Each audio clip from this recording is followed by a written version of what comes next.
Bonjour et bienvenue sur netprof.fr. Je vous propose de réaliser des macarons au chocolat.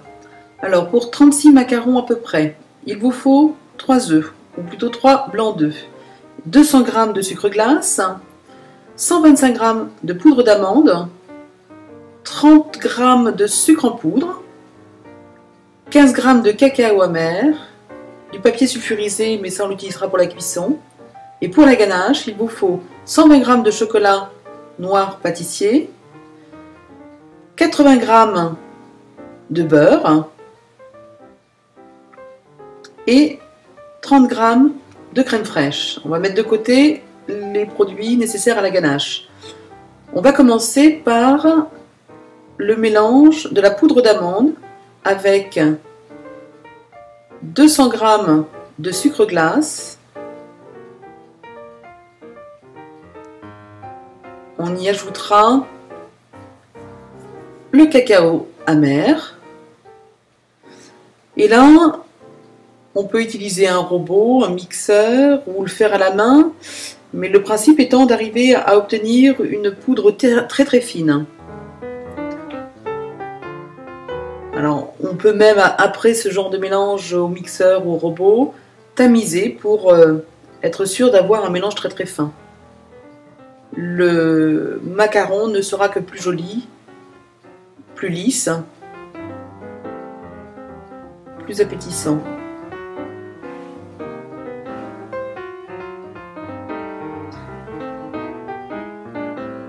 Voilà, donc une fois le mélange réalisé, on va pouvoir monter les blancs en neige.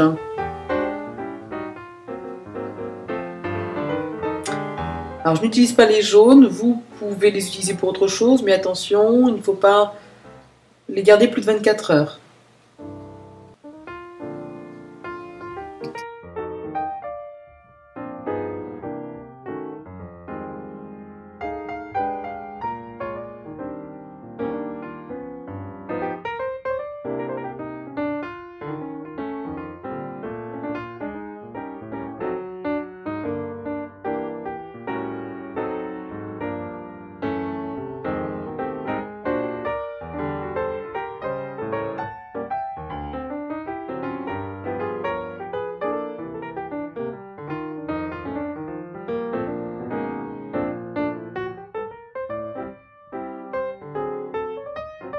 Le blanc commence à blanchir sérieusement, on va pouvoir progressivement ajouter le sucre.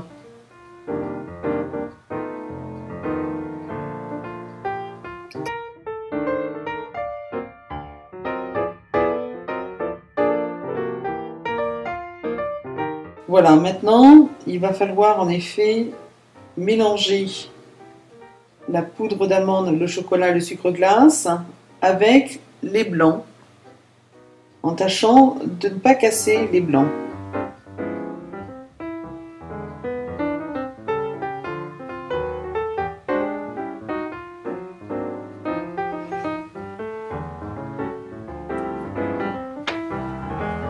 Le mieux c'est d'utiliser une spatule en silicone, d'y aller doucement.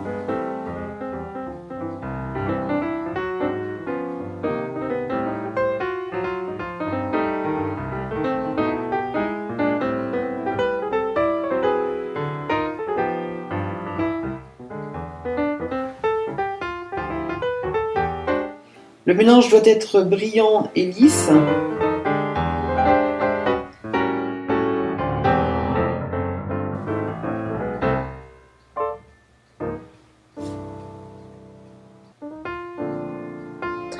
Voilà, donc une fois que c'est fait, je vais utiliser mon papier sulfurisé et je vais pouvoir commencer à faire mes petits dômes d'une taille d'à peu près 3 cm. Alors on peut utiliser une poche à douille ou autrement, moi j'utilise des petites cuillères. Donc la première me permet de doser la quantité par macaron, la deuxième me permet de déposer mon macaron sur le papier. Donc, je vais pouvoir les placer à intervalles réguliers et je vais faire des rangées en quinconce. Cette première plaque de macarons prête à enfourner, je vais le laisser croûter au minimum une vingtaine de minutes. En attendant, je mets mon four à préchauffer à 175 degrés. Et durant ce temps, je vais pouvoir réaliser ma ganache avec pour commencer le chocolat pâtissier que je coupe en petits morceaux. Puis je rajoute le beurre.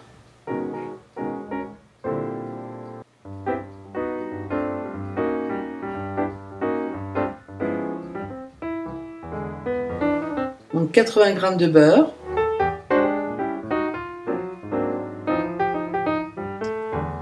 Et moi j'utilise mon four à micro-ondes pour mettre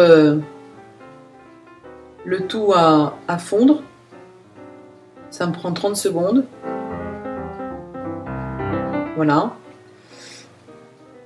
Je mélange donc cette ganache avant d'y ajouter les 30 g de crème fraîche.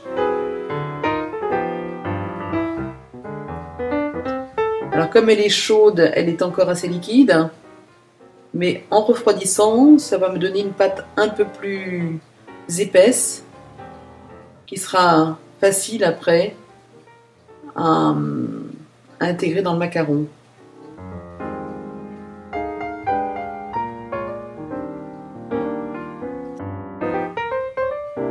Je vais pouvoir enfourner ma première plaque qui est restée une vingtaine de minutes à l'extérieur.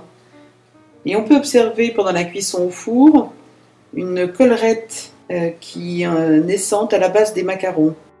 Le temps de cuisson varie entre 10 et 13 minutes en fonction de la taille des macarons.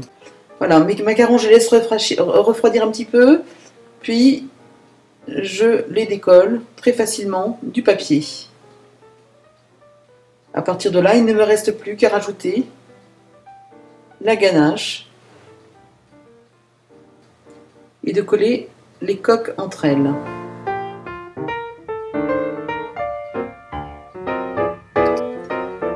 Pour qu'ils soient au meilleur de la dégustation, il est conseillé de les laisser rafraîchir au réfrigérateur au moins une journée auparavant. Maintenant, c'est pas toujours facile. On peut aussi les congeler. Ils se décongèlent très bien à température ambiante. Mais il ne faut pas bien sûr recongeler un macaron décongelé. Voilà, bon appétit. Au revoir.